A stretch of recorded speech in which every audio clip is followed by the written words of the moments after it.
This is Unfiltered with John Edwards. We are coming to you from the Mike Popinchek Broadcasting Network World Headquarters in Wexford, Pennsylvania, north of Pittsburgh. For those of you who don't know, Pittsburgh was the broadcasting home of Mr. Rogers' neighborhood. Fred Rogers was actually an across-the-hall neighbor of my grandfather in a building down in Oakland. I wanted to start with a couple of follow-ups. Last week, there were a few things about the podcast that I felt could be improved. I discussed this with my fearless producer, Mike Popinchek. And so I wanted to touch on a few of the things that I talked about last week, give you a few updates on those before going into the full show. Starting off with the Ukrainian regions, the four that have been taken over by Ukrainian forces, and I'm going to go from easternmost to westernmost, are Luhansk, Donetsk, Zaporizhia, and Kherson. For those of you who've heard of Mariupol, Mariupol is in the Donetsk region, and those are the oblasts, or sort of like states, across the south of Ukraine. Now, Luhansk is the furthest to the east. Mariupol, as I mentioned, that has had a lot of fighting, is in Donetsk.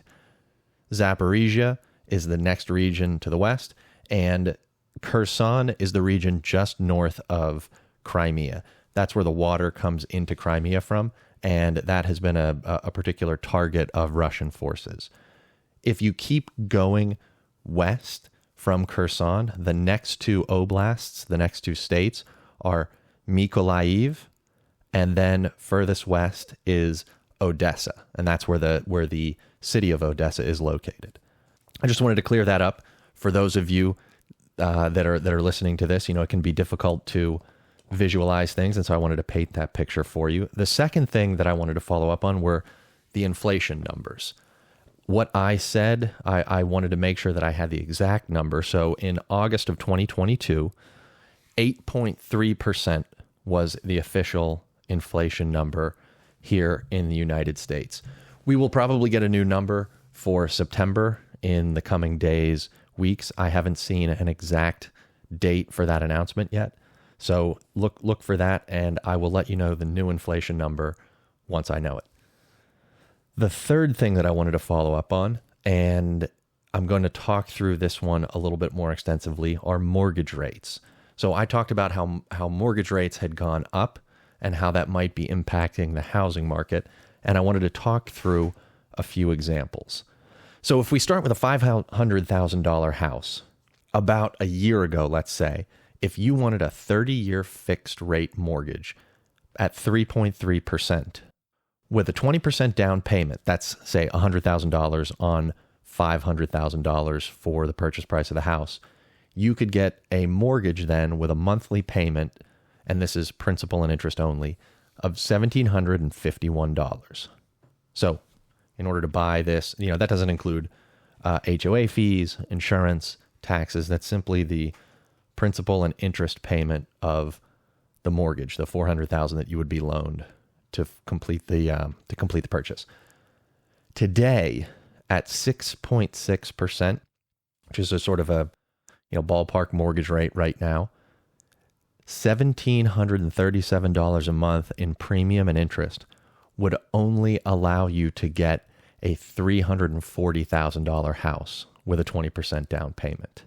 Now, that would be a smaller down payment than the house 1 year ago at 3.3%, but the monthly principal and interest payment from a 3.3% mortgage, say a year ago, buys you the what is about 32% less in the purchase price of a home today. That is to say, going from $500,000 to $340,000. You can afford about 32% less house. Talking through another example, let's say today you were eyeing up a $500,000 home at a 6.6% interest rate. With a $100,000 down payment, you would have a monthly payment of $2,554.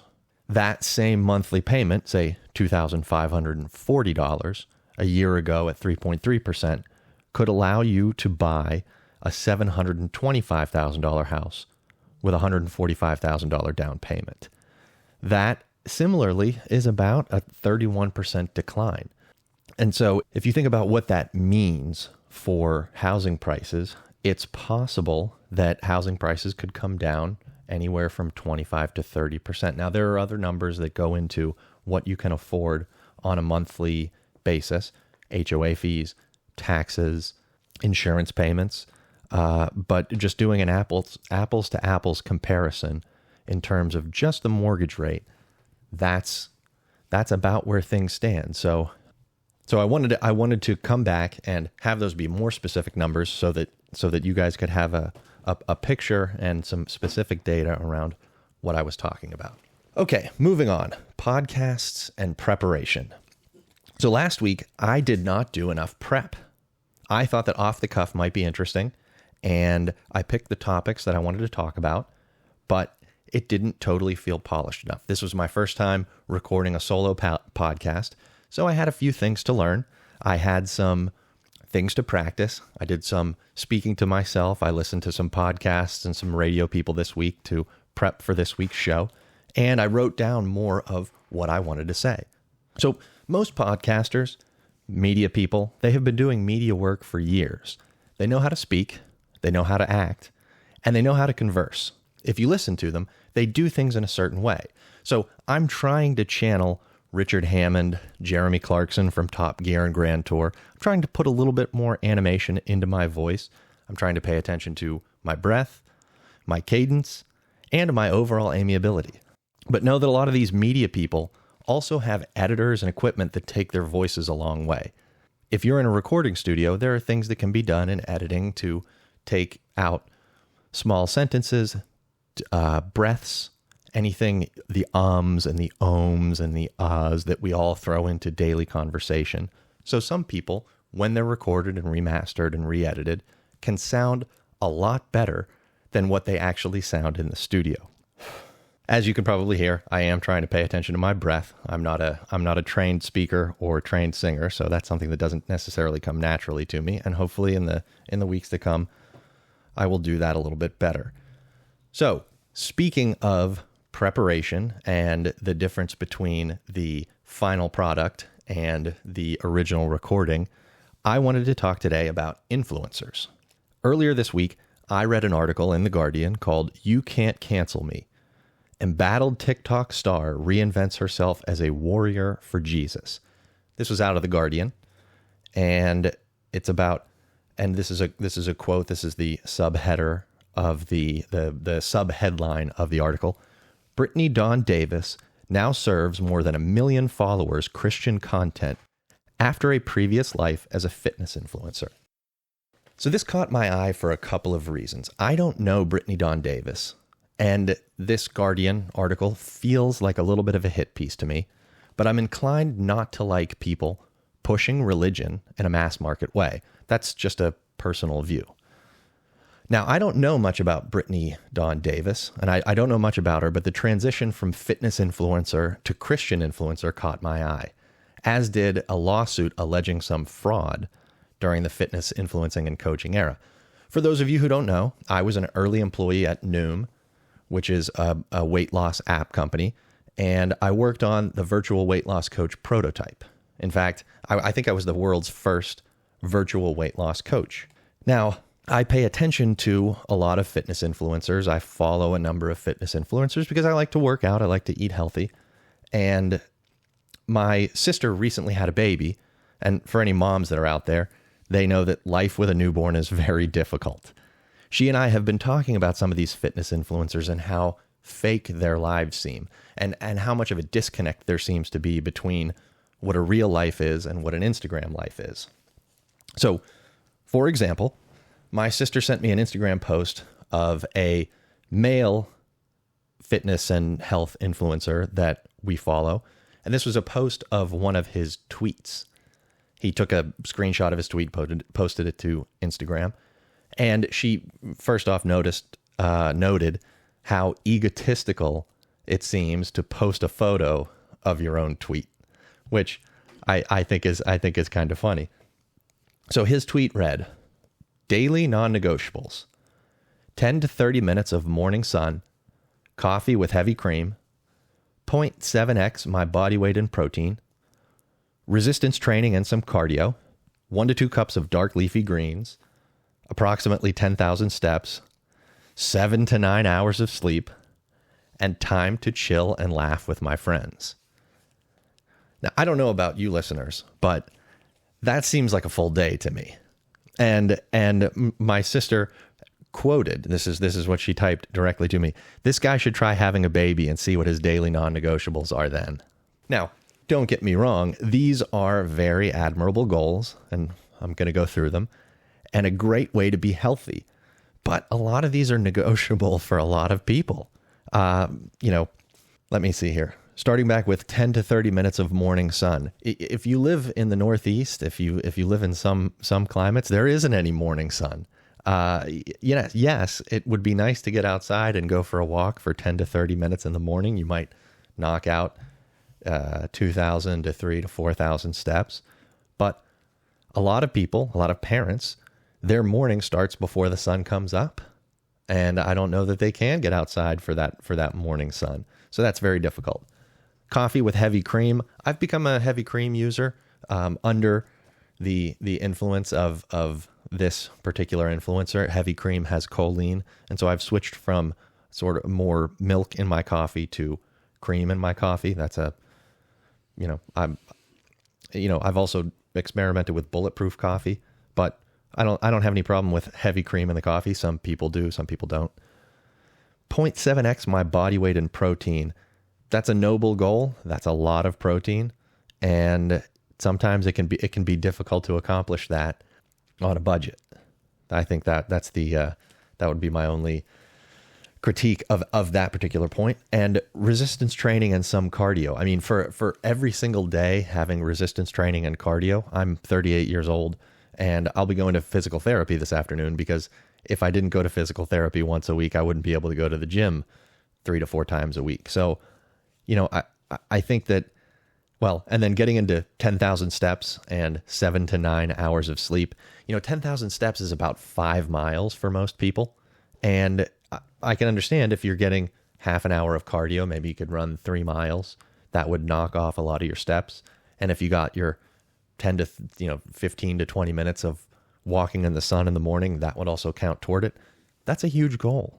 And that's a lot. So 7 to 9 hours of sleep, people with kids, I had a coworker, who used to come in and he looked like a zombie, and he had a 4-year-old and a 6-year-old, and he'd be sitting there at his desk, just kind of staring at his computer screen. And I'd say, "Hey, Steven, what's going on?"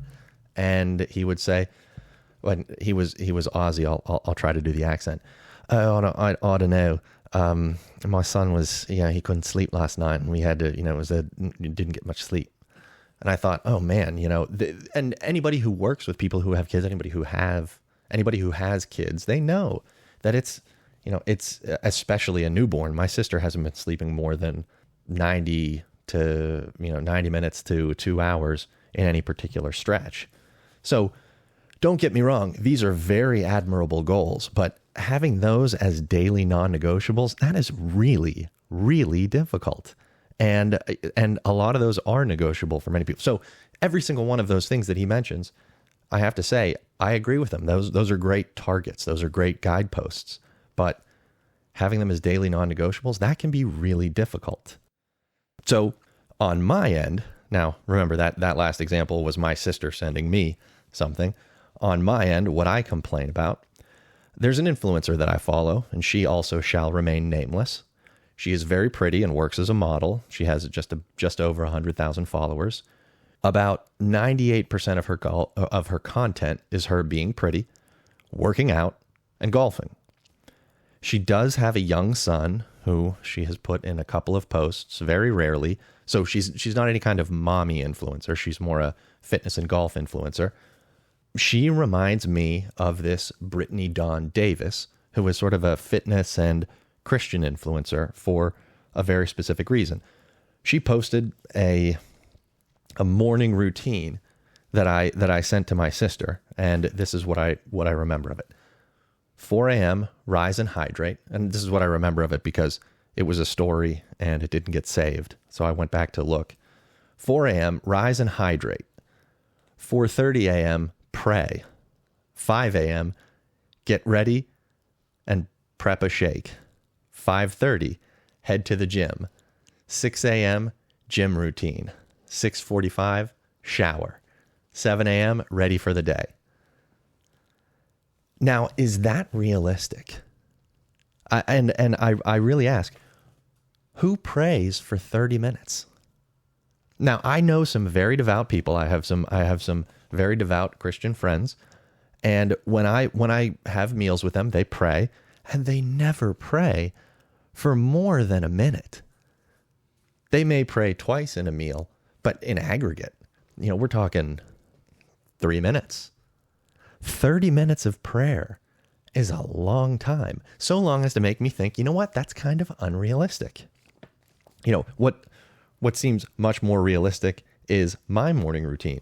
6:30 a.m., wake up. 6:31, decide to sleep for another half hour because the alarm is set at 7 anyway. 6:45, garbage truck starts emptying a dumpster outside. 6:47, still emptying.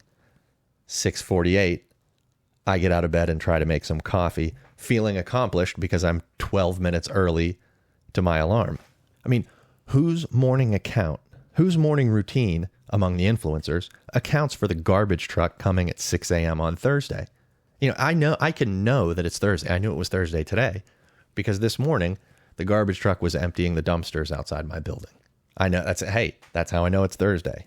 I think the thing that gets me the most about this particular influencer and why this 30 minutes of prayer really bothers me is that she will often post, Sunday, I have been to church and I'm feeling inspired by the Lord.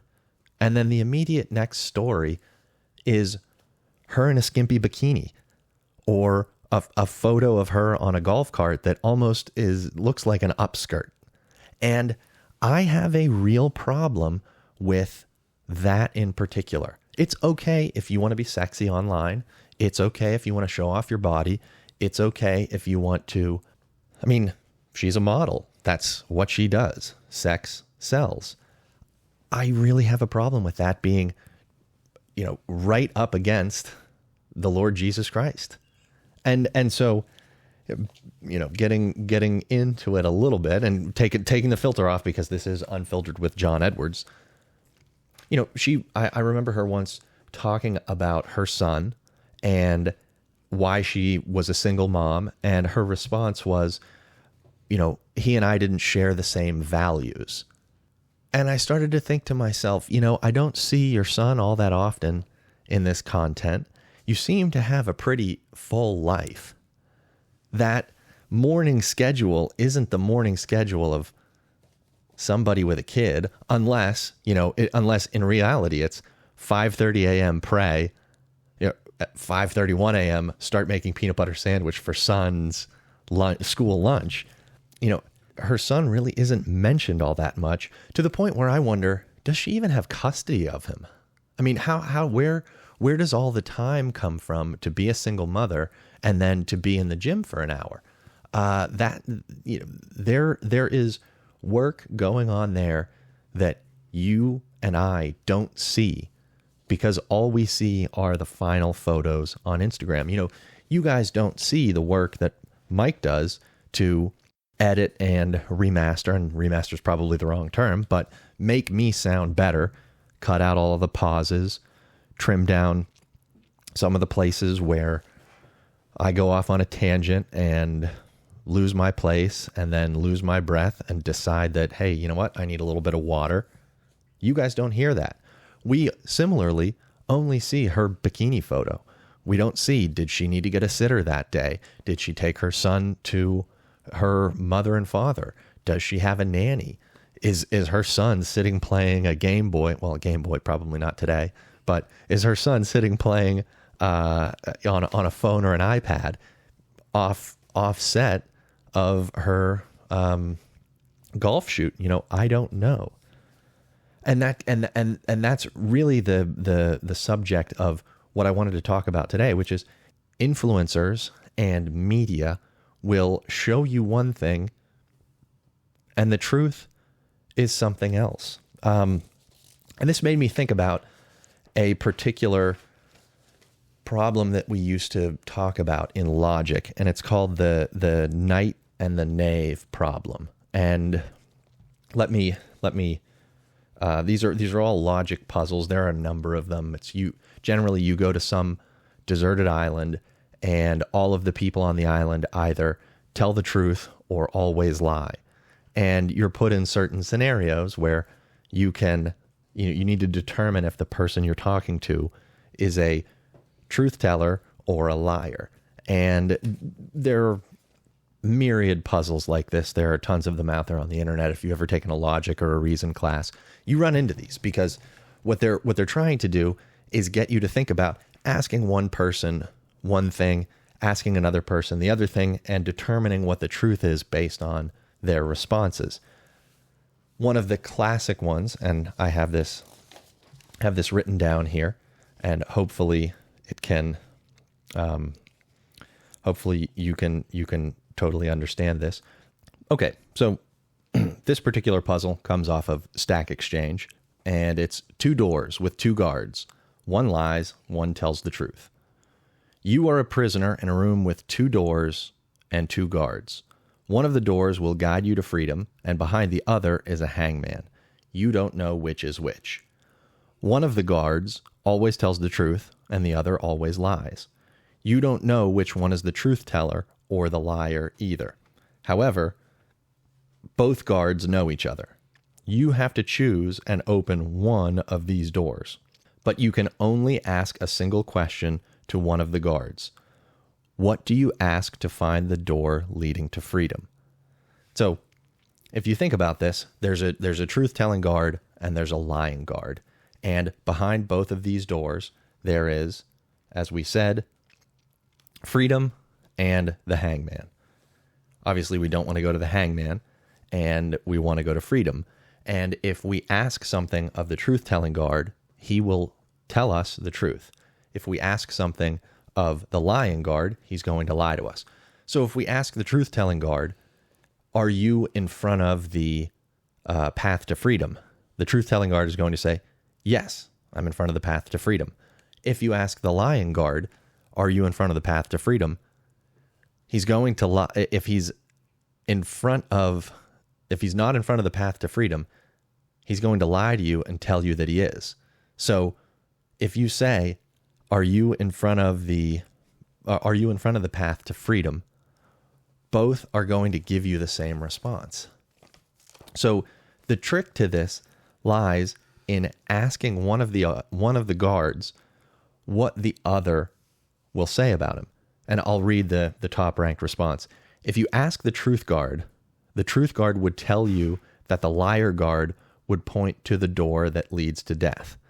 If you ask the liar guard would tell you that the truth guard would point to the door that leads to death.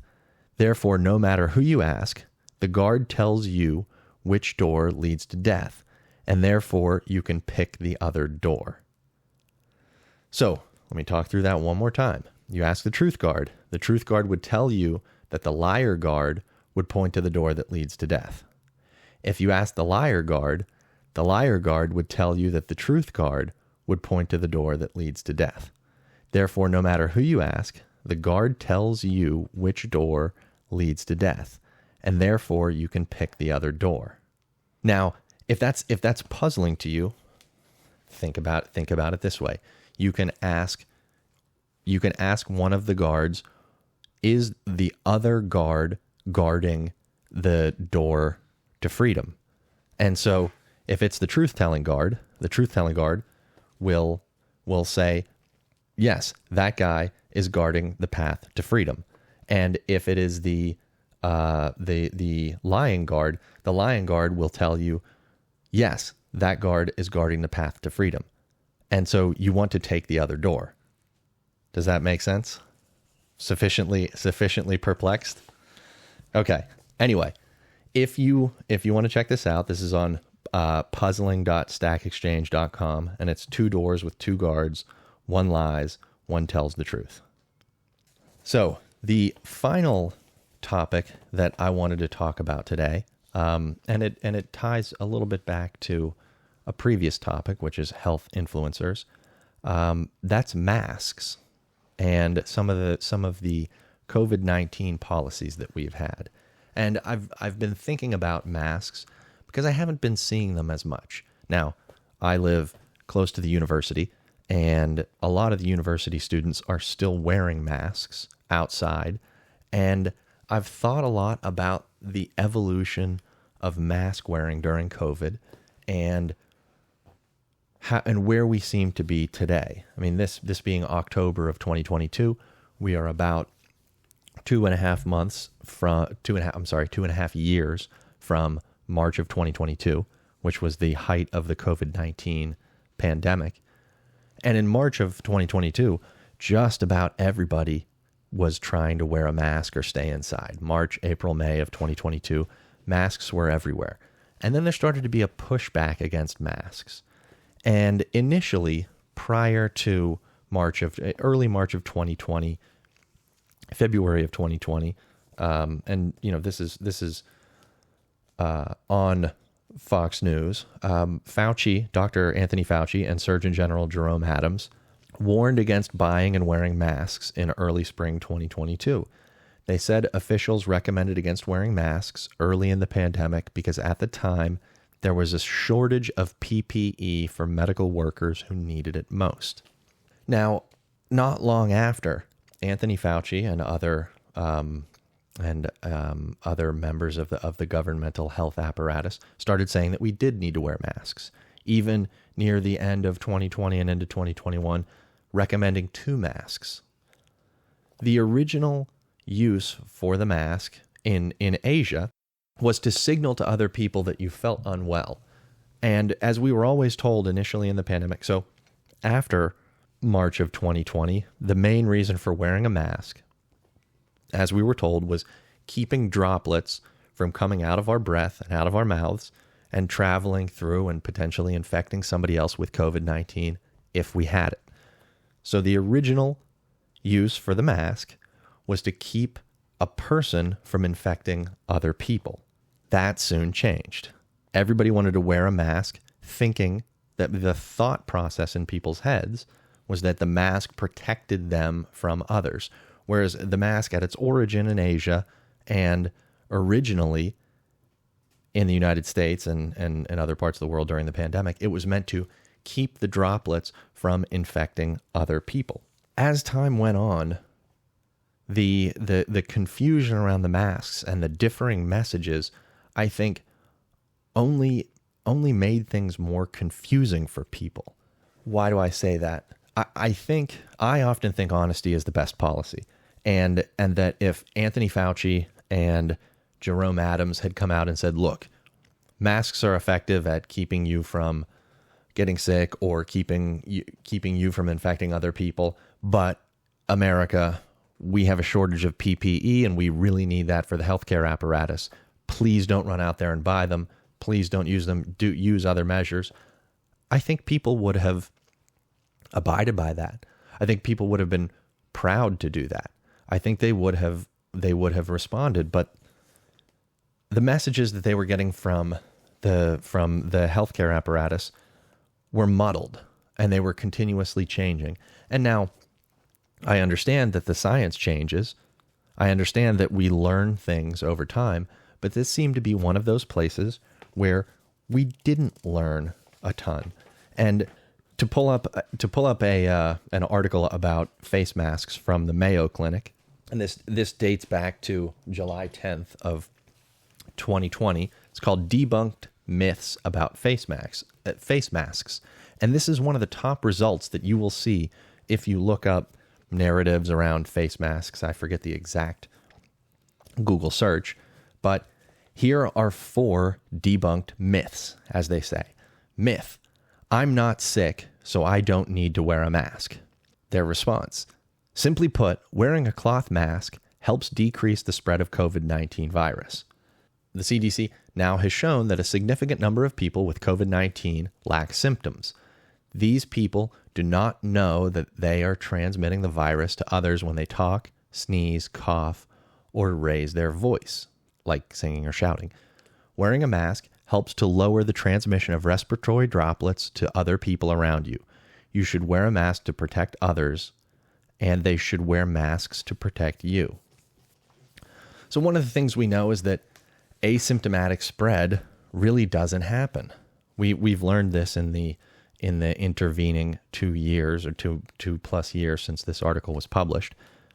So that's not really a debunked myth. I'm not sick, so I don't need to wear a mask. The whole purpose of the mask initially in Asia and in other places was to keep infected or potentially infected people from infecting others. And if somebody doesn't feel sick, they run a very low risk of being sick, and they run a very low risk of transmitting that disease to other people. So you need to wear a mask because of asymptomatic spread. I mean, this contains information, this debunking of a myth contains information which has since been debunked. So, myth number 2, wearing a cloth mask does not protect you from getting COVID-19. And they say, a cloth mask is worn to help protect others in case you have the virus. Countries that require face masks, testing, isolation, and social distancing early in the pandemic seem to have had some success slowing the disease's spread. Common sense also suggests that some protection is better than none. Cloth masks reduce the number of respiratory droplets a person releases into the air when talking, sneezing, or coughing. The overall number of droplets in the air is reduced when more people wear masks, and this reduces the risk of being exposed to COVID-19. Again, I think a lot of information has come out in the last 2 years that shows that the droplets really don't spread the virus all that much. It's more about being in a room with a bunch of people where the virus is aerosolized in tiny little particles that go through cloth masks, that go around the gaps in between the mask and someone's face. And the more time you spend in a room that's not well ventilated with people who potentially have COVID, the more likely you are to get it. And immune system has a significant impact in that. The stronger your immune system is, the more likely you are not to be susceptible to this disease. And so this is something that is a top Google result, but contains information that's older. You know, there are a couple of other myths that they hit on, which I don't think are as important, but those two I wanted to highlight because there has been so much mixed messaging, and the rules are, the potential rules or guidelines could have been pretty simple from the start. If you don't feel well, stay at home, stay away from people, order your groceries in. If you do feel well, protect yourself. If you want to wear a mask, that's okay. But this whole idea of everybody needs to be wearing a mask, and the mask police and the mask Nazis in stores and the signs, and they say, hey, you need to have a mask to come in here, putting on a mask to, while standing to go into a restaurant to then sit down and take it off. That boggles the mind. I mean, at the time, it boggled the mind. Think about that. You had to wear a mask to walk into a restaurant, to then walk to your table, sit down, and take the mask off for an hour-long dinner.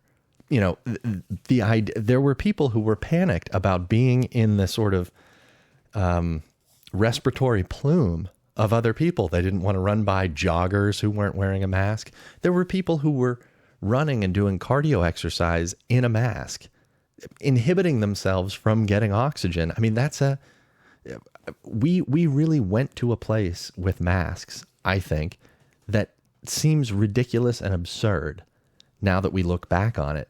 And there are too many examples to list them all. There are too many examples to count. And, I bring this up because, again, today, and this is, 2 days ago, October 4th, 2022, Judicial Watch uncovers the Biden administration propaganda plan to push the COVID vaccine.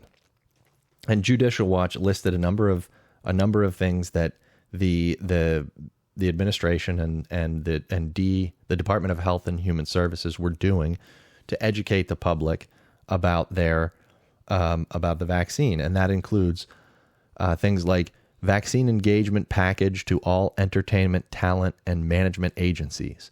Vaccine engagement packages to all media companies and show producers. Outreach to major culture event producers. Outreach with WCDT, which is We Can Do This, a media company. Brand and engagement ideas to major businesses and associations. Launch community core business chapter. Start celebrity share the mics. And there are a number of other elements of this media package that, that tell me they want to have media figures sharing videos of themselves getting vaccinated. And this is where I think all of this mask, vaccination, COVID, everything over the last 2.5 years, it wasn't about being healthy. It was about compliance. And a lot of people have said that. A lot of people have, have said, "Oh, this is about something else." I touched on this in the last episode: the free movement of people, not allowing people to go from the United States to Canada, not allowing people to go from Russia to Estonia or Finland. There's a lot of the restriction of the free movement of people, and that was a big thing in the last 2.5 years. In order to travel internationally, had to get your vaccine, had to do this, had to do that. And the free movement of people was taken away from people, and they had to do something to get it back. And it's a little thing now, but who knows where that will go. If this were about, I would say high level about things like vaccines, and at least the COVID-19 vaccine, it's the sort of thing that ought to sell itself. You really shouldn't need a media campaign. You really shouldn't need a, constant reminders.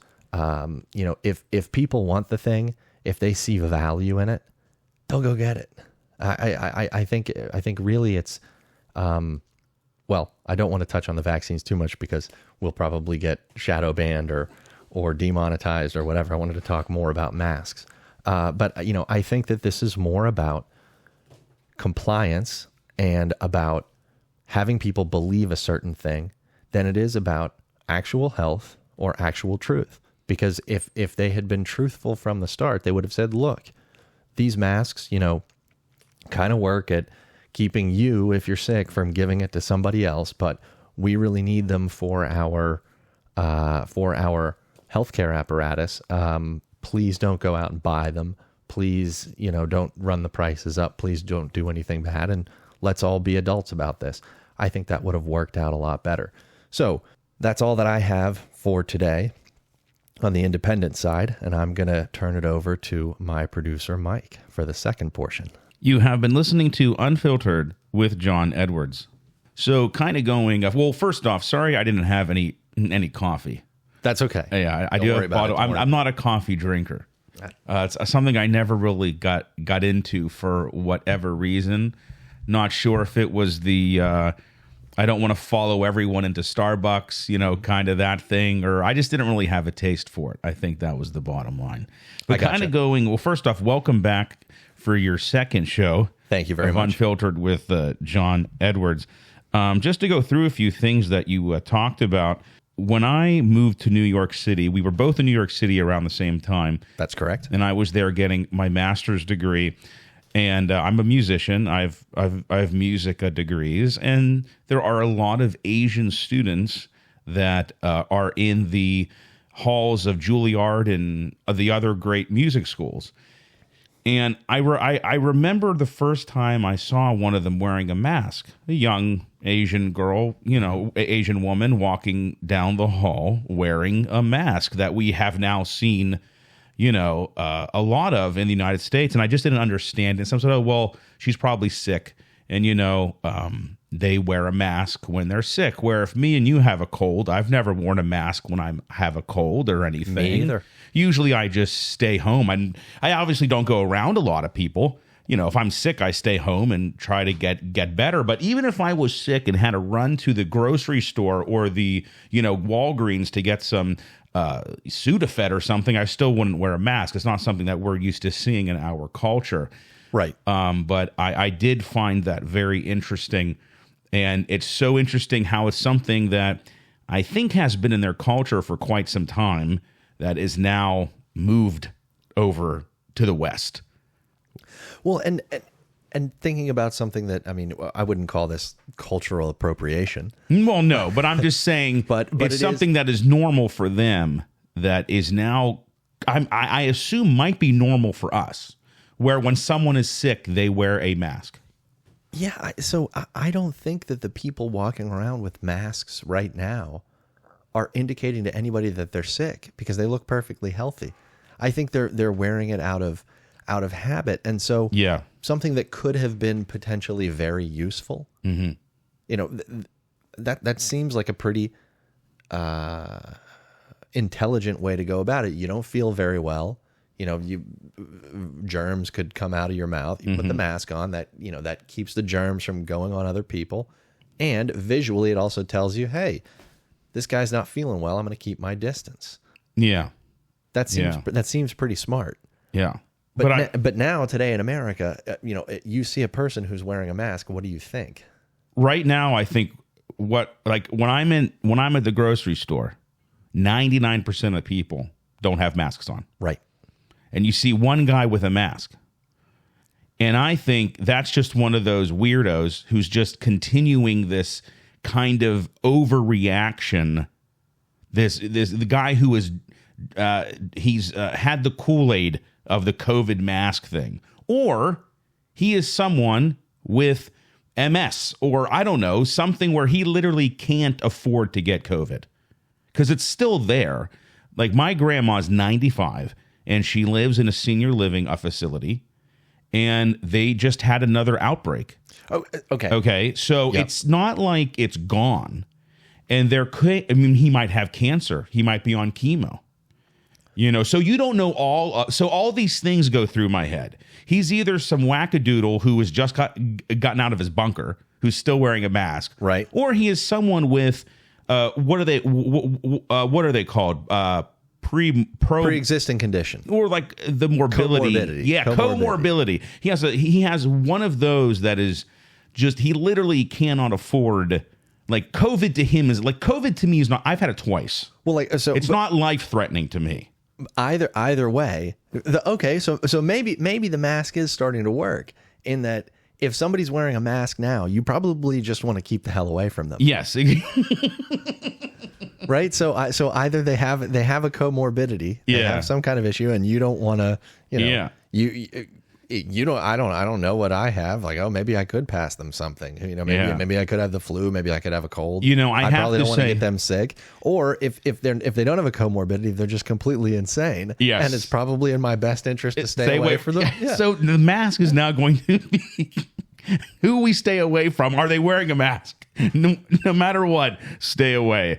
So I still have to wear a mask when I visit my grandma. Now I almost want to cut now that we've had that discussion, I almost want to cut the entire discussion about masks. No, this is what these shows are about. It's a discussion because we really have arrived at the original intended, Asian, yes, Asian intent yes. of the mask. If you're wearing to tell it, somebody to keep let other people know they should stay the hell away. Yeah, because I am sick or something, and if I could possibly get you sick, but right, the person wearing the mask today in America is sick. They have a comorbidity, or they're mentally ill. Yes, and you just need to keep away. Yeah, from them. so I do have to wear a mask when I visit my grandma, and I was not. I know you didn't want to talk about the vaccines too much, but I was not a big fan of the vaccine. I was like, I don't know if I really want to get this. It came out pretty quickly, way too quickly, and but I was visiting my grandma one day, and this was, well, first off, there was a time where I couldn't even enter the building. If I had to bring her something, hairspray, lipstick, makeup, like whatever she needs, I would just have to leave it in the little entryway, and then the workers would take it to her. Okay. So I wasn't even allowed to see her. I didn't see her for months and months. Right. That's tough. Then when I was finally able to go back, I wore my mask and everything. And I remember walking through, and they were all like having lunch. There's like a common eating area, right? It's like a cafeteria kind of thing. Mm-hmm. And I'm thinking, man, one cough and I could take out this whole building. I swear that's what I was thinking. And I thought, you know what? But I do have to say something else too. There was that. And then I had a doctor's appointment, just a regular doctor's appointment, a yearly physical. He goes, why aren't you vaccinated? I said, I don't know. I just haven't. He goes, well, I'm not going to be seeing patients who aren't vaccinated, which is not legal, by the way. Okay. Because we have lots of friends who are doctors, and I've asked about this. Yeah, it's not legal. He guilted me into getting it. So then I leave my doctor's appointment. I got 50, 90-year-olds in a building. My doctor basically telling me that I'm some second-class citizen that won't get health care because I'm not vaccinated. And I broke down and went to Giant Eagle and I got vaccinated. And I don't want to say I regret it, but I felt like it wasn't my decision. I felt like I was kind of pressured because I don't go see my grandma every day. Okay, so this very much ties to what I was talking about. Do you want to give some? Are we giving people the straight dope? Are we giving them the information, or are we playing tricks on them? Yeah. And we're not going to be seeing patients that aren't vaccinated. It's like, well, I don't think that's allowed. That's not legal. Yeah. Plus, we have virtual stuff now. Yeah. I mean, unless like there's something physically where he has to touch me or something. You know what I mean? Yeah. I could just see him if it's a regular physical thing where he's just refilling like prescriptions and asking me how I feel and So you are totally right. Yeah. There's that was a shitty thing for him to say. I'm just going to throw that out there. That was a very shitty thing. And I don't think it was ethical. I don't think it was right. I think it was like, listen, here I'm a physician. Here is my knowledge of the vaccine. Doctors are like I'm advisors, right? I mean, they're really I'm advisors. Michael, you are 50 pounds overweight, which is true. You really should lose weight. Yes. He's Okay. not taking me to the gym.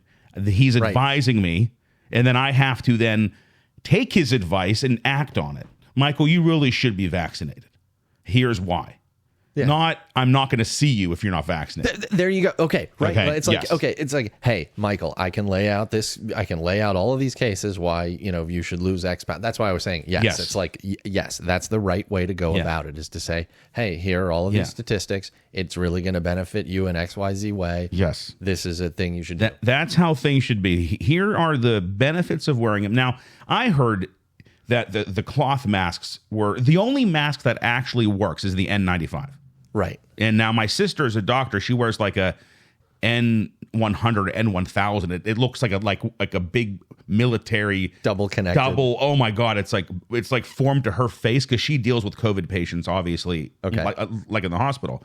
But I was told that anything under the N95, whether it's a handkerchief or a pair of underwear, doesn't even do anything really. It's more of a comfort. It's more like to make you feel like you're like a part of it. Well, and you're helping. You're an ally. Bingo. The blue and white mask. We used to do this all the time. 2 years ago, you put the mask on, you go, and you can just feel all of the droplets are coming out. And I remember 2 years ago people talked about the aerosolized droplets versus the bigger droplets, and maybe you had only so much of it. We got so many droplets. We're gonna do the droplets. There were all of these people on Substack and Twitter talking about and it all feels very very deceptive. And I think that's why I was talking about influencers. Like it's deceptive. If you tell somebody, masks really won't do all that much in early March, and then you tell them later, oh no, masks are great. We only told you that because we didn't want you to hoard PPE. It's like it's just tell us don't hoard PPE. Like, hey, these masks might. It's like manipulating society. Well, no, I completely 100% agree that COVID in the beginning was slightly about health and healthcare, right? And then that just went way out, and it only became about compliance and control to see how much they can get control over the people. Well, and I think when it made sense. everybody fell in line and behaved appropriately. I mean, you couldn't, when they said 15 days to slow the spread, everybody went, all right, here we go, boys. 2 weeks at home, and gonna watch a lot of Netflix. 6 months later, we're still 2 weeks to. I have a friend, and then 30 days to flatten the curve. Yeah. Remember that one? I have a friend. He used to post day 650 or whatever of the 2 week or 15 day flatten the curve. Like it was a 15-day flatten the curve, and then he just kept counting. Like he kept posting memes of day 162 of the 15-day flatten the curve. Like that kind of thing. Right. Because it's kind of a ridiculous concept. It's not like one action was going to stop COVID. 15 days staying at home. It needed to be, like you said, this overall. Listen. If you feel sick, wear a mask. What they really should have done was just try to get everyone an N95, a legit mask. I don't know the logistics of that. Believe me, I have no idea. But listen, that's another part of it. It's like you do something to wear a mask, and you had people wearing their own underwear over their face. Yeah, you had people doing whatever they were, wrapping shirts around themselves, and it was like whatever you could do to save the PPE, that was okay. But then it's like, well, that mask isn't good enough. You need this mask. Exactly. And now actually you need two masks. Yeah. And not only do you need two masks, you need and if I go back to. Because this one gets me, and I won't ask you about your medical status, but the definition of vaccinated changed. Yes. If you got the first shot, yes, you had to then get the second shot in order to be fully vaccinated. So if you only got the one shot out of the two, and initially, then you weren't technically fully vaccinated. Mm-hmm. And then as time went on in 2021, if you didn't get the booster, you then weren't fully vaccinated. So you could have gotten the two initially at the beginning, but not the booster 6 months later. And then, so then the terms started to change. There was vaccinated, fully vaccinated. There was up to date. Mm-hmm. There was current. Mm-hmm. And so the terminology started to change. Yeah. And now they've got the bivalent vaccine for BA5 and BA6. They're about, and the thing that always kind of blows my mind is that this was announced, and then a couple of days later, some of these companies were like, "Oh yeah, we have a solution for that." There's now a lawsuit between Pfizer and Moderna over patents. Okay. I mean, I've stopped following all of the vaccine stuff. Because this is the other thing. You get this stuff out there in the media, and there's a whole bunch of on one side, and there's a whole bunch on the other side, and I've forgotten more about masks in the last 2.5 years than I know right now. Well, I used to be able to tell you, it was this day when this person said, and then the mask mandate, and all of that stuff. It's like it's forgotten. Yeah, and I fear it's going to disappear because that happened right there. Do you remember you'd go into a restaurant and they'd be like, "Well, you need to have your mask on." And so people would put the mask on, walk into the restaurant, sit down, and take the mask off. And you'd have some total, 45 seconds worth of mask wearing going in and coming out. And then go into the bathroom, you have to have your mask on and coming back. But then, and there were people who would say, you can't go to the bathroom without your mask on. Well, from the Olive Garden, they're like eating the breadstick. You point the breadstick at you. You can't go to the bathroom without the mask on. But it's interesting. Going back to my grandmother, the same thing is happening there, where you have all of these 65 and up people, they have to wear their mask when they're walking around, but then they're all in a big dining room together. So the way that this facility works is all of their meals are provided in one common area. Okay? Right. Same thing. They have to go from their apartment down to that area, then the mask comes off so they can eat. It's just something that you can't avoid. Now, during the height of the pandemic, they were not allowed to leave their apartments. The food was brought to them. But now, since things have, calmed down a couple years later now, they can go back to the dining room. But it's the same thing. We have 8 new cases, but they're all in the dining room together. There's a side. But how long? There's a side of me that feels like these people that are still good to go in this facility. Yeah. It ain't going to get them. Yeah, my grandmother. Yeah. 95. Yeah. Tested positive twice. Not one symptom. Not one. Well, so Not even a cough. so you bring up They only tested her because her caregiver tested positive. So protocol is you have to test anyone that caregiver has seen in the past 48 hours or whatever.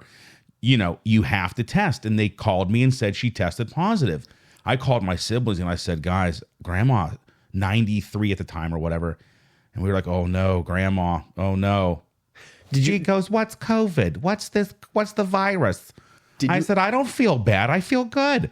I'm like, well, grandma, it's okay. Call me if you have a cough. And not even a symptom. Did you ever go down the PCR testing rabbit hole? So What do you mean? Okay. So we could talk. I like talking about the things where like I'm not gonna get into trouble. It's funny. It's like it's called Unfiltered, but I'm still I don't really want to talk about the vaccine. Well, hey, maybe we'll get there. If we get canceled, that's good publicity. If we get canceled, that's actually a good point. Yeah. So the PCR testing, the way they do this, they get they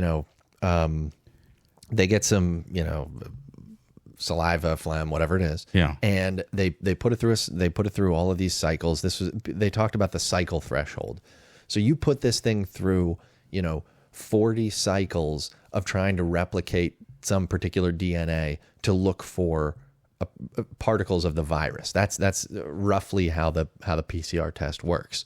And early on, the guy who invented the PCR test, multiple scientists, they said, if you are doing it at 40 cycles, if there's just fragments of the DNA of this virus, you're going to find it. Yeah. And so it's possible that like SARS-CoV-1 could trigger it. And if you had some SARS-CoV-1 DNA just kind of hanging out in your body, maybe you had COVID in January. Yeah. And you got over it, but then somebody gave you a test and you still had some sort of junk DNA floating around from the virus, it would find it. Yeah. So a lot of these like asymptomatic cases were more like false positives. Sure. It was people who'd been exposed to the virus. Maybe they never got sick. Maybe they got a little sick. Like your grandmother, maybe she was a little sick with that test. That's the thing though, but she was never hospitalized. Right. She never was on like a respirator. Yeah, maybe she was a little sick, but not enough to move any needle to alert me, my siblings, or the staff. But it was enough to move the needle of a PCR test. Yes. At 40 cycles. Yeah, okay. And so there were recommendations that really what you should do for the PCR testing was take it down to something like 36 or 32 cycles, because every cycle that you put it through, it multiplies in this test, it, right? Doubles it. Yeah. And so with all of those doublings, the later cycles really create a whole bunch, and you might have like a little bit of the virus floating around in your body, but for the most part, you're okay. Or, I'm not a doctor, but I do know how the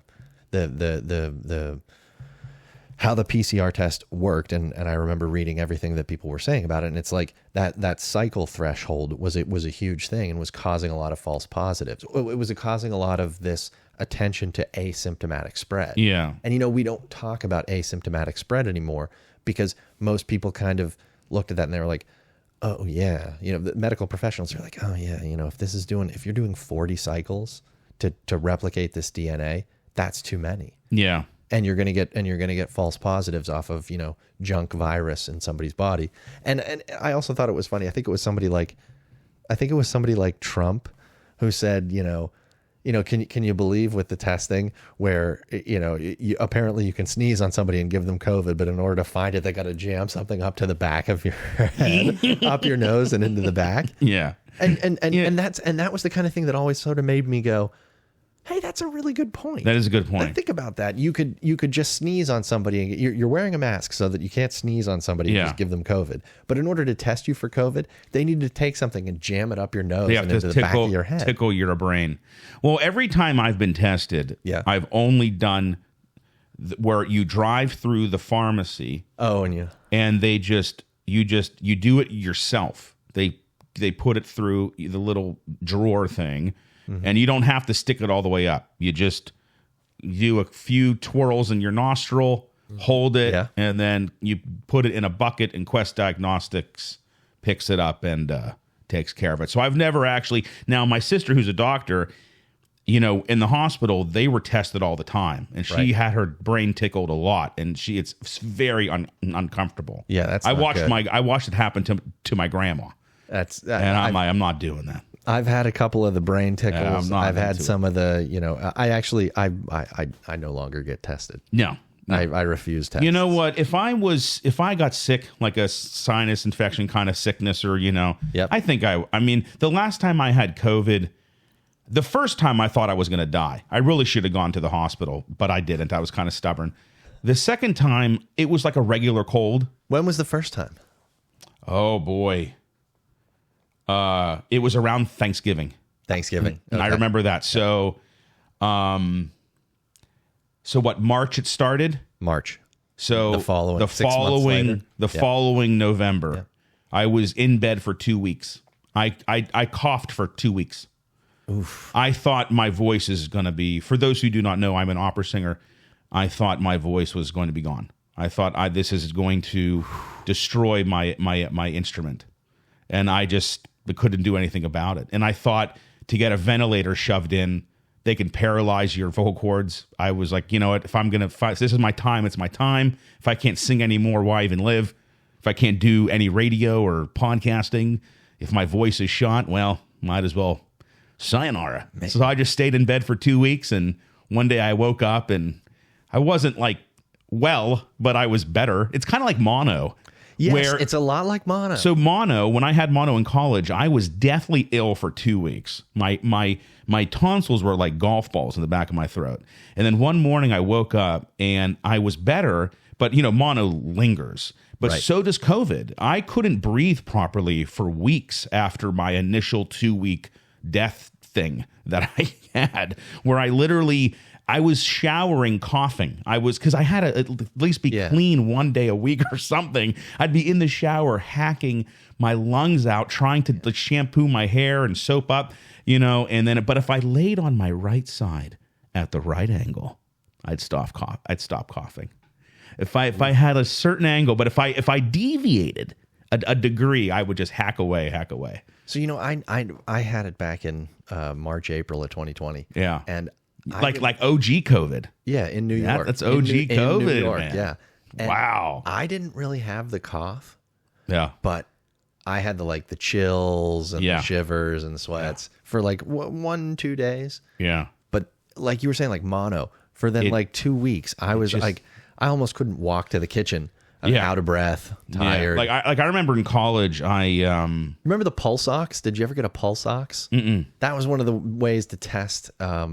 We used to have when my grandmother had when she was sick, we had a pulse ox to maintain to check how much oxygen she was getting. Yeah. And that was a way to test to see if you had COVID, to see where your blood oxygen level was. Yeah. I mean, my mom sent me one of those, and I remember it being relative, like a lot lower than it should be. We have a mutual friend. His went down to like the 70s, Really? and he had to go to the hospital. Yeah.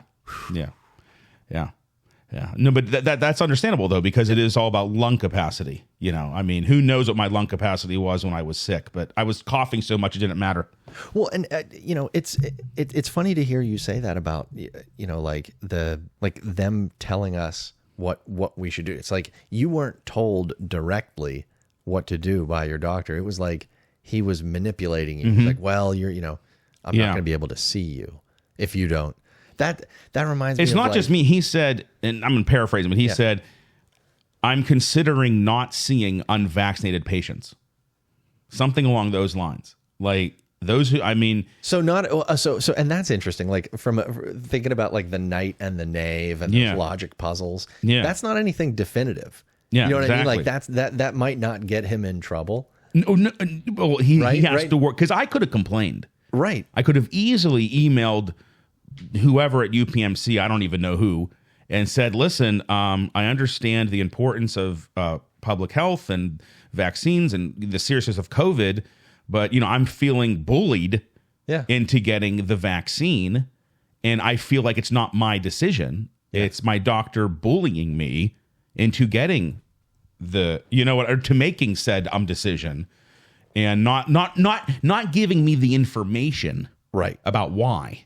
Just saying. And they didn't have package inserts at that time. What do you mean? Well, you mean like when you get like your a prescription and it tells you all the side effects or all the information? Yeah, that's called a package insert. Yeah, it's just jab and go.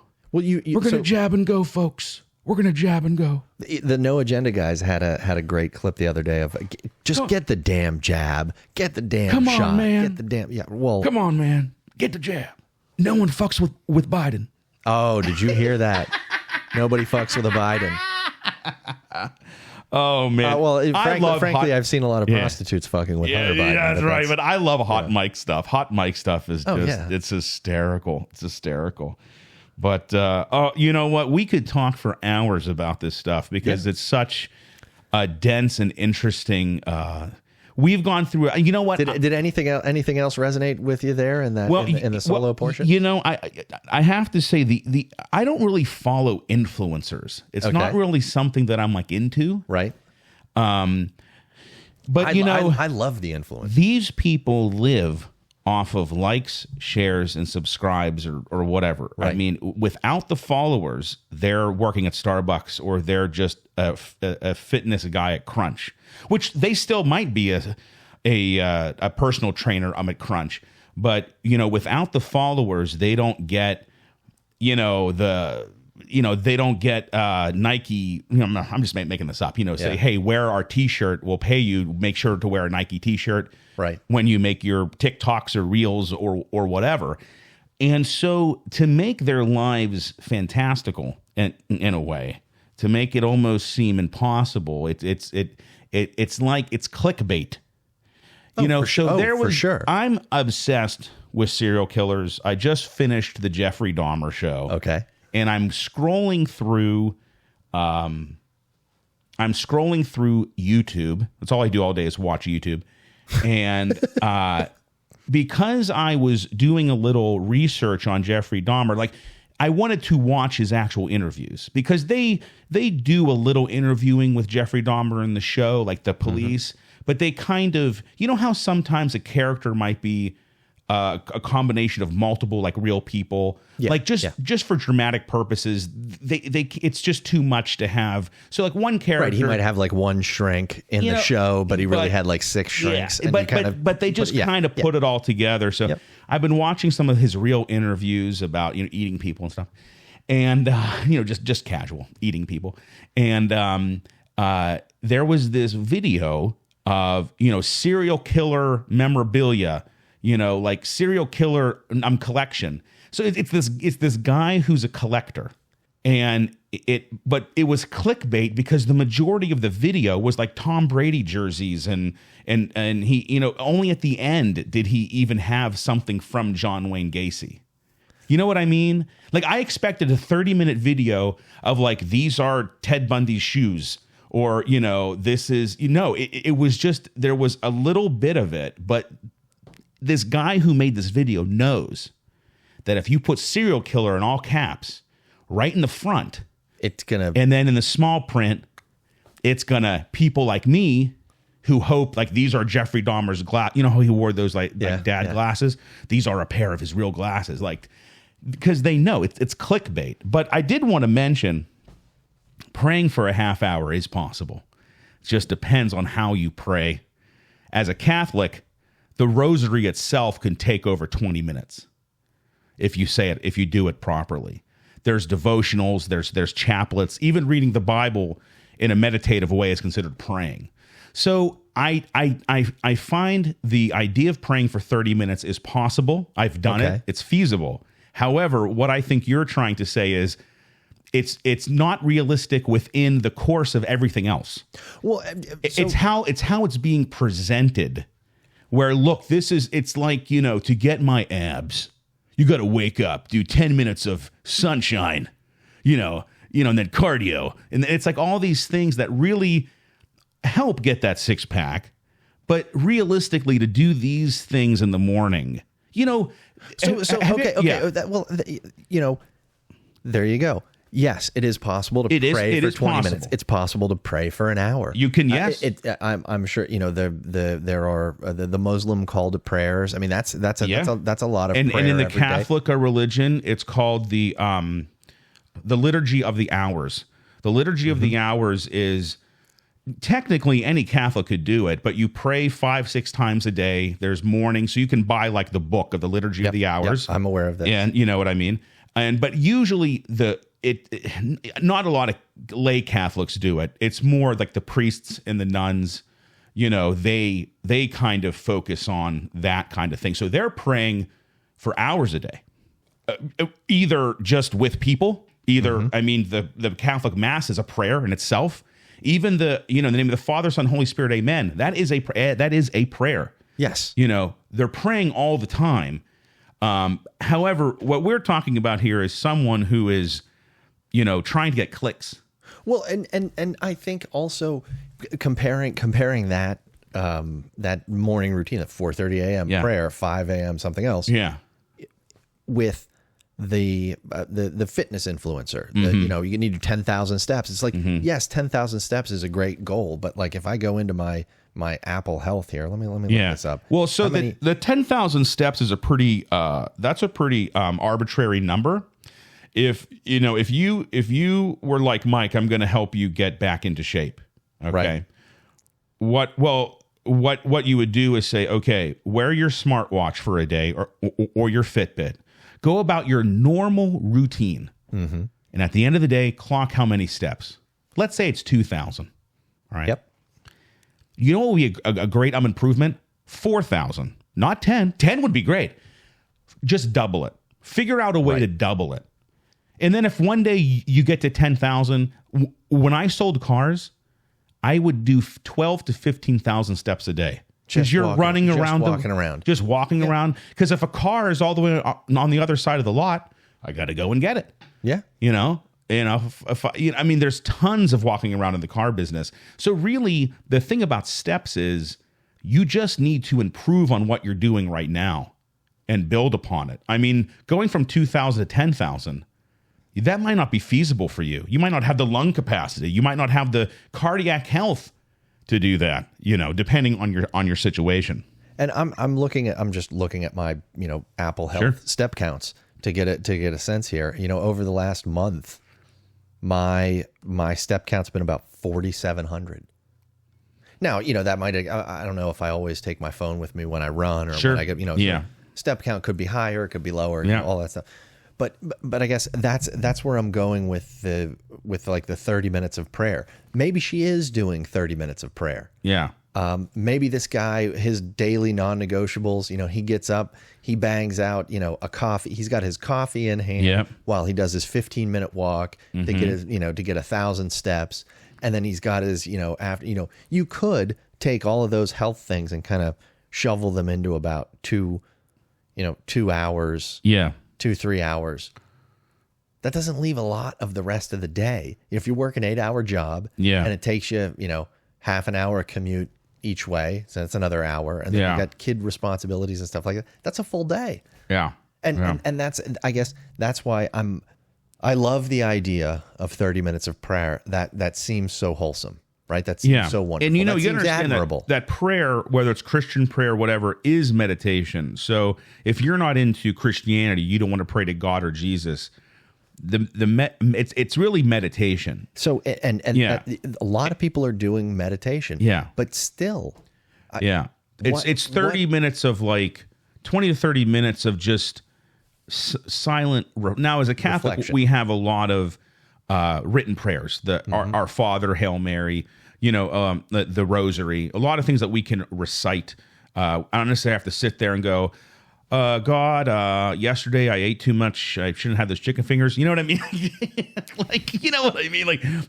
We can say a lot of repetitive kind of meditative prayers, written prayers. But have you ever gone into Stoicism? No. Like Marcus Aurelius? No. Like Meditations, the book? No. I got into it a little bit and I read it. And there's a whole thing about 30-day challenge of doing Marcus Aurelius's morning, a routine. Apparently he had this morning routine. He was an early influencer.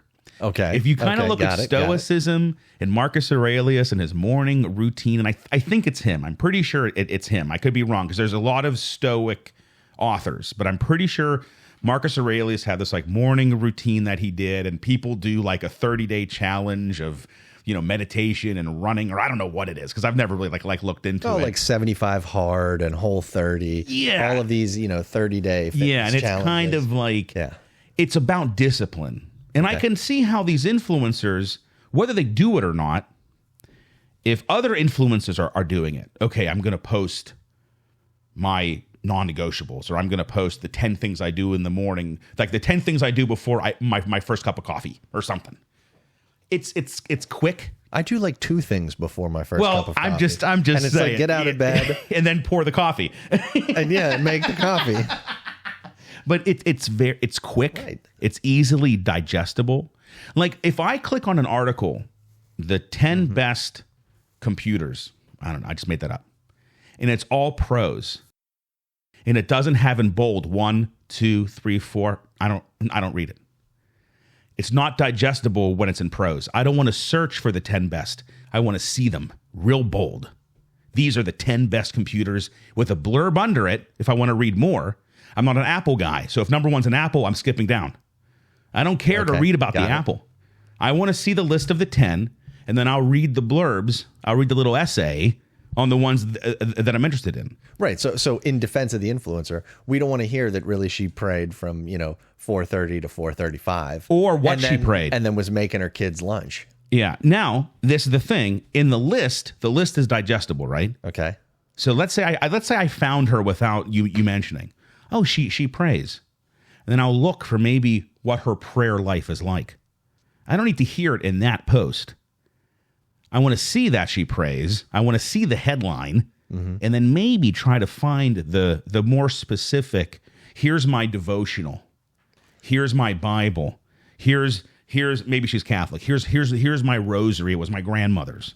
So that's a different post. That's the bullet point is the quick grab. Here's what I'm about, and if I'm interested, I'll like or I'll follow. But if I read the 10 and go, I don't frickin' do pull-ups, I move on. Does that make sense? That makes perfect sense. Does that make sense? It makes sense, and I guess where we're kind of going with this is like it does need to be boiled down in the Instagram world. It does need to be succinct. And she's probably not going to get a lot of traction on a post where it's like wake up 4 a.m. read news on phone 4:05. Yeah. No. Drink some water. It has to seem unrealistic. Okay, I just recently... Yeah, it does have to seem unrealistic. I just recently restarted watching Days of Our Lives. Okay, so I just happened to be scrolling through my Instagram, and it was like NBC. Okay, Days of Our Lives is a soap opera on NBC. Yep. Very long running, from like the 1960s. My mother watched it for over 30 some odd years, right? Okay. I remember watching it as a kid because when I got home from school, that's when Days was on, and I couldn't change the channel to cartoons. Mom was watching her stories. So I remember as a kid, these same actors, same characters from when I was a little kid 30 years ago. Same people. It's incredible. Actually, I'd love to be Brad Pitt famous, but like as an actor, a soap opera gig is great. You could play the same character for 30 years. You don't have to travel. You work at the same lot. You get paid. It's the same character. You don't have to reinvent yourself. Actually, it's not a bad gig. Now, why do I bring this up? And it's a lot of those people like Jack Wagner from Melrose Place. Yeah, a lot of those like really good looking people. And they all kind of like, none of them work. They're all multi-millionaires somehow. Right. They all like they're CEO of some company. Like, you know what I mean? But it's all in this little town, like outside of Chicago. It's like this like little, fake town. A hamlet. Yeah, a little hamlet, right? Right. So I saw that Days of Our Lives will now be exclusively on NBC streaming service Peacock. It's no longer on TV. It's only on Peacock. I have Peacock. So so what's on TV instead of Days of Our Lives now? I don't know. Bold and the Beautiful? I don't know. A new one? I don't know. Today Show, 4? It's exclusively on Peacock, which I find odd because I associate Days of Our Lives and soap operas in general with people that don't know how to use streaming, like my grandma or an older woman. Like my mom would be furious. Like I would have to get Peacock on the TV, teach her how to get to it, You know what I mean? They're not the people who I think watch Days of Our Lives are not streaming. Business theory here. Okay. I know why they're doing it. To milk more money out of that audience. That audience is they're never gonna drop Days of Our Lives. So you can push them off of the ad platform onto the paid platform. So I bring this up about this unrealisticness, whatever the word is, of influencers. Is I'm watching Days of Our Lives and the stories are so ridiculous. As I watched it, as I turned it on for the first time in years, they're like, did you hear Stefan is back? Stefan's been dead for 4 years. No, he was kept on ice and they finally found him a new heart. And then he just like walks in the room, which is not medically possible. I don't think it's medically possible. If you freeze someone, unthaw them, put in a new heart, they're going to be walking around. And I'm thinking, this is the most ridiculous shit in the world. I'm like, this, but it's because they just want the character back. I remember there was this one character in Days they have killed and brought back 50 times. You know, or what they do is like if the actor's not available, they just won't show his face or something. He's like a mystery man. For years, the character was only a hand with like a ring. You know what I mean? It's just so, but you know what? I asked my mom about it once. She goes, if it was realistic, I wouldn't watch it. You know what? That I feel the same way if it mimicked real life, why am I watching it? I feel the same I live way. a real life. Exactly. It's like Grand Tour and Top Gear. Yeah. You know, when they take those cars and they mod them and they look ridiculous and then they drive them around and they almost you can tell intentionally take them down these stupid, tight, narrow pathways in European cities.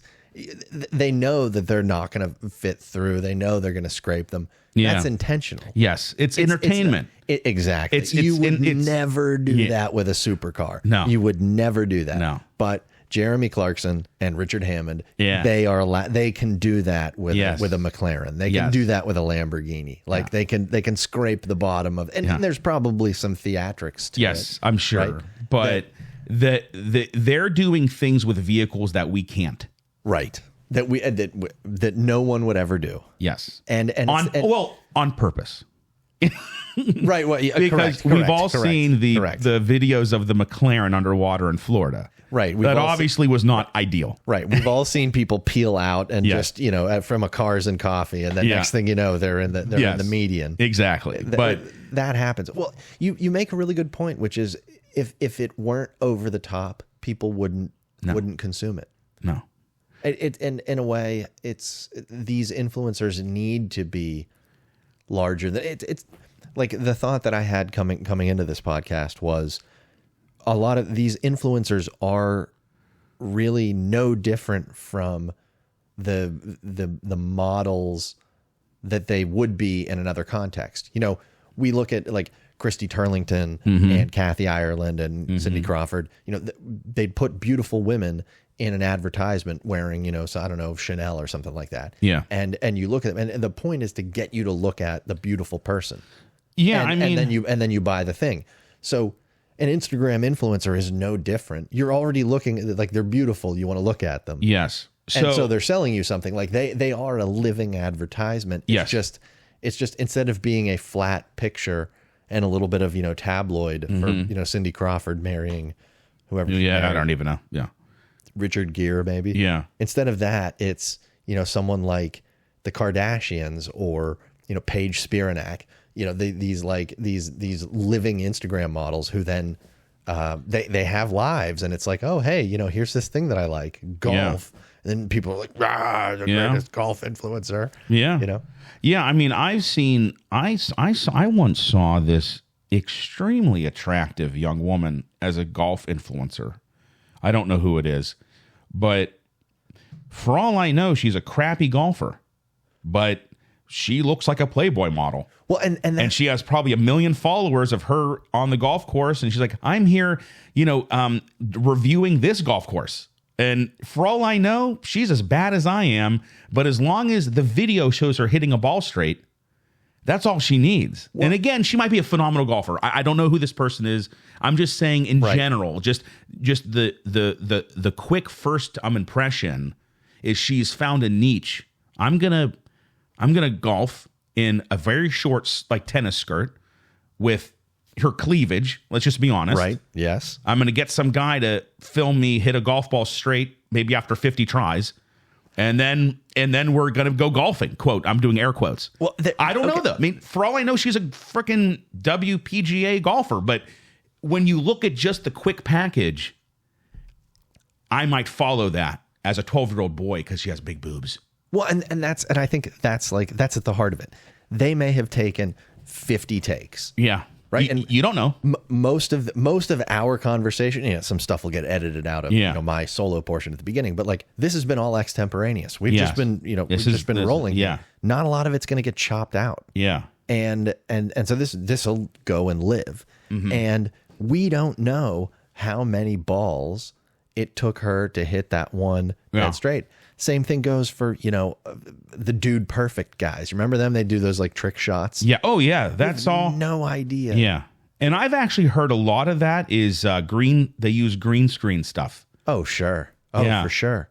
Yeah. I mean, have you ever seen the people who do like the ping pong ball videos where they like bounce them off of I the hear pots? A lot of those are like green screen stuff now. I'm sure. Yeah. But though I have to say their reaction when it works feels to me very genuine. That they have tried it 1,000 times and it finally hit off the pots in the right way to get into the solo cup. But I've heard some people are using like green screen stuff. First off, think about this. Yeah. There's some kid in Iowa buying green screen material off Amazon and then figuring out how to use it. Like I wouldn't even know how to use it. Like it's incredible the amount of money and time and effort people are putting into social media just for the hope that they might get 100,000 subscribers and that someone calls them and says, "Wear our product, show our product, and we'll pay you money, you don't have to go to college." And it's like the lottery. It's the lottery. It really is the lottery because you have a whole bunch of people mining for gold, the gold rush in California. You've got a whole bunch of people going out there making Instagram videos, making TikTok videos, hoping to be the next big star. Yeah. And what's happening? I went to Best Buy yesterday and I noticed, they didn't have like the camera backpacks. I was looking for a camera backpack.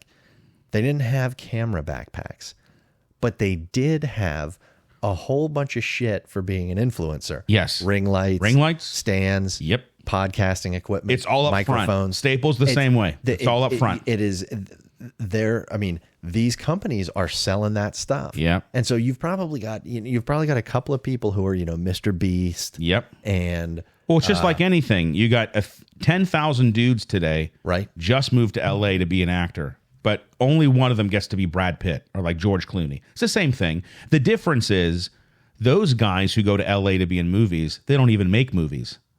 But influencers, you can make content your whole life and never get more than 500 subscribers. But you can keep doing it. No one's stopping you.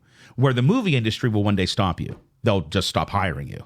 Like, does that make sense? Oh, that's interesting. It's like opera. It's like opera. Well, you can audition the rest of your life. That doesn't mean that you're going to work as an opera singer. You got to get hired. You know what I mean? So it's, again, 1,000 guys, 1,000 tenors moved to New York this year to be the next Pavarotti. Maybe one of them gets a job at the Met. But the thing with social media is you can continue to make content all you want, regardless of how many followers you have, because no one's telling you to stop unless you get canceled or like banned. You know what I mean? Think of it. Think of that. I think I had 1,000. I just deleted TikTok because I need to like do laundry and stuff, and I'm just not. Got to get rid of it. I had maybe 1,000 followers. That's it. I stalled out at like 1,300. I'm not going to get any more. I have a face for radio. That's why I do podcasting. My voice sounds better than how I look. So, but I could continue to make content for as long as TikTok exists. And no one can stop me unless I do something against community guidelines. I could sit at 1,300 for the next 15 years. Doesn't matter. But if I go to Hollywood to try to be an actor, at one point, someone's going to say no. And I'm not going to get work. I won't have any money. And I'll have to go back home to mom's basement. Oh, that's okay. That's really interesting. There is like the community guidelines aside, Yeah. social media allows you to put content out there no matter what. There's no limit. There's no limit. TikTok's not like you only have 2% of space left. No, there's no limit. There's no limit.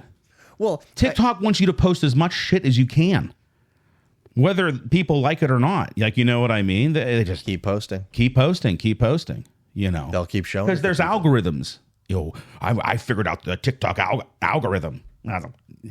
I don't know anything about algorithms. Like I can't even spell algorithm. Well, every time you figure it out, it changes. Exactly. It's continuously All changing. I know is the first time I got TikTok, I got up to 5,000 followers. For me, that's a lot. Plus people watching my lives. And it's because I posted 3 videos a day minimum, but 3 well curated videos a day. Kind of like the podcast where we prep, we do the show, I edit it, I get it out there.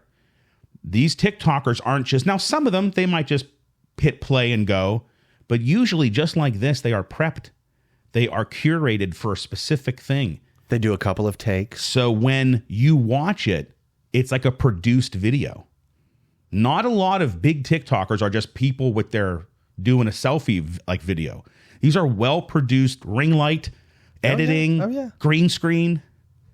But it's because they have 1 million followers and it's now their livelihood. It's not for fun anymore. It's their livelihood, which I think would be stressful. Can you imagine if posting on TikTok was how you made money? Oh, I got to make another fucking TikTok video today. Oh, what am I going to do on TikTok tomorrow? It is different. I mean, Because this podcast is once a week, and that's Right. enough. That's what people expect. Once a week. there you go. TikTok is every day, every minute, every second. And if you're not making a video and another guy is, they're going to watch his video and not yours. Well, and people want to see the new video. Yes. They don't want to when They've you already seen the old one.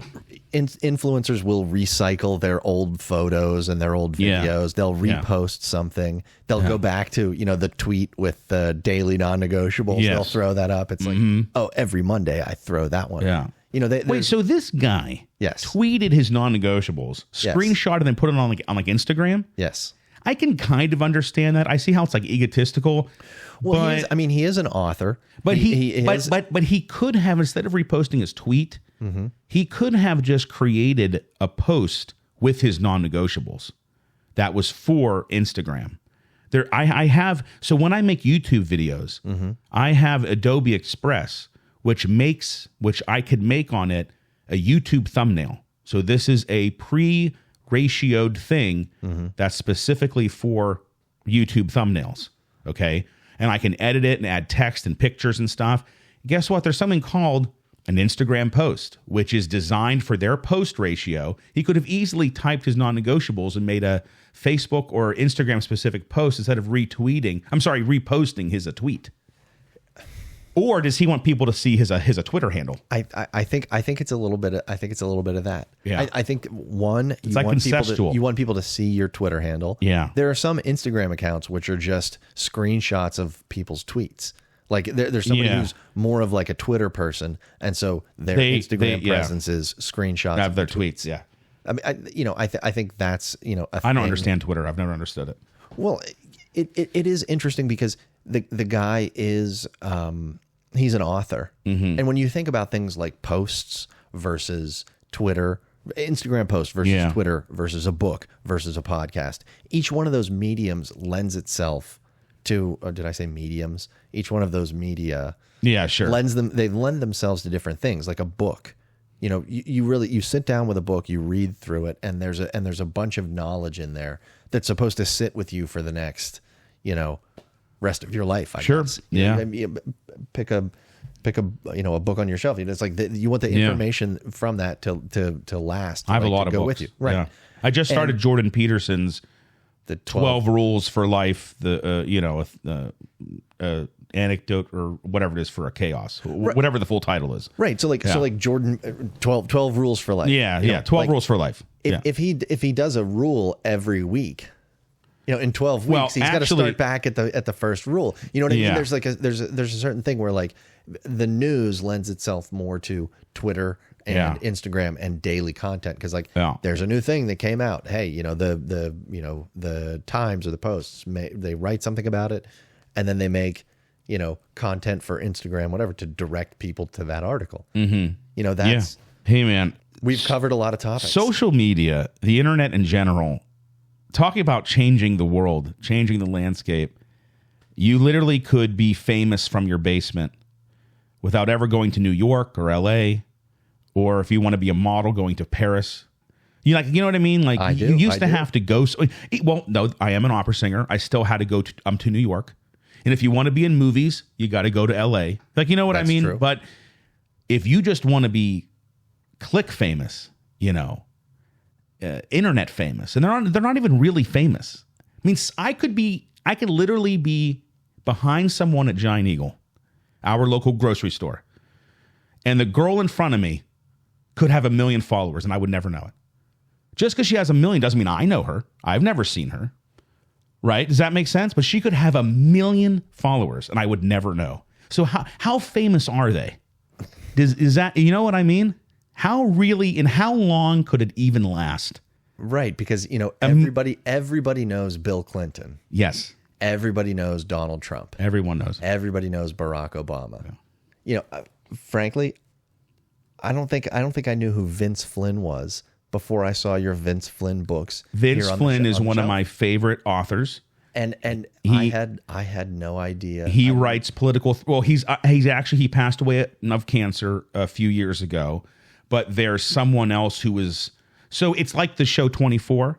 There's a character named Mitch Rapp, and Mitch Rapp is a CIA guy, secret agent who, whenever the world's going to end, they got to bring him in, like Jack Bauer kind of thing.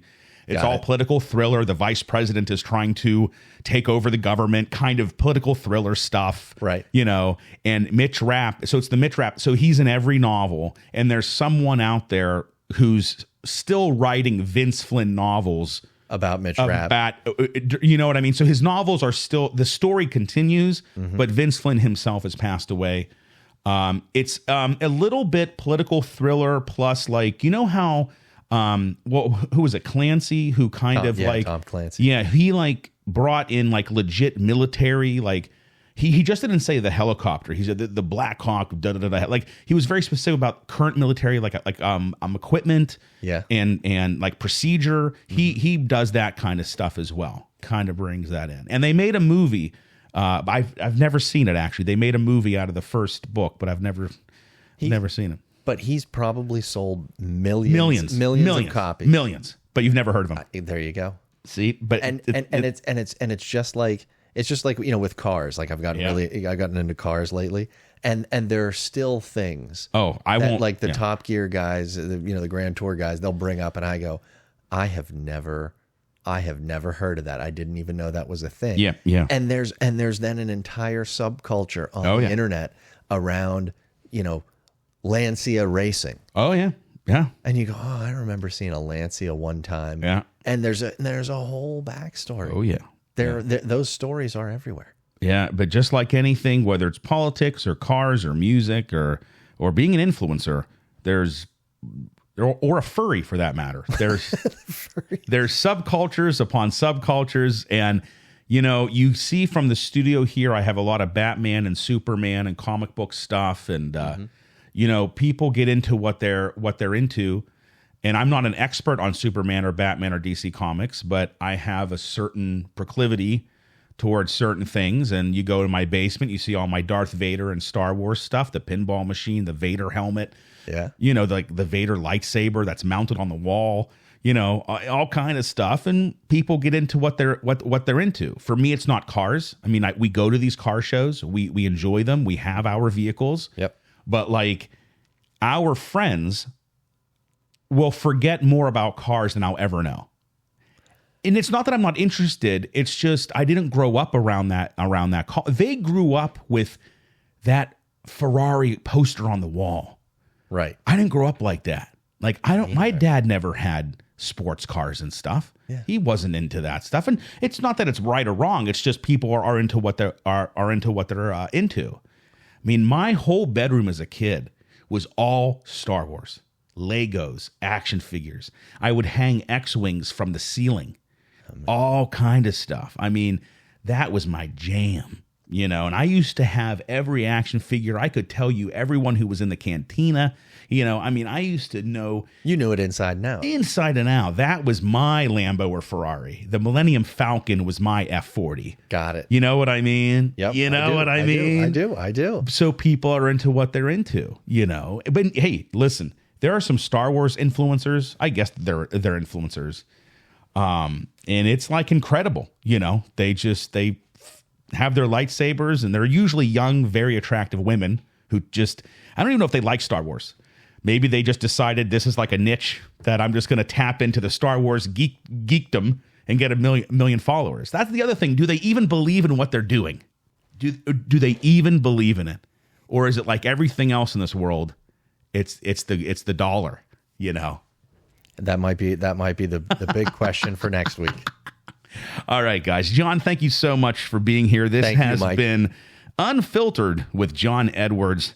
I am Michael Papinchak. Please go to tmpspodcast.com to see more content from the TMPS Podcast Network.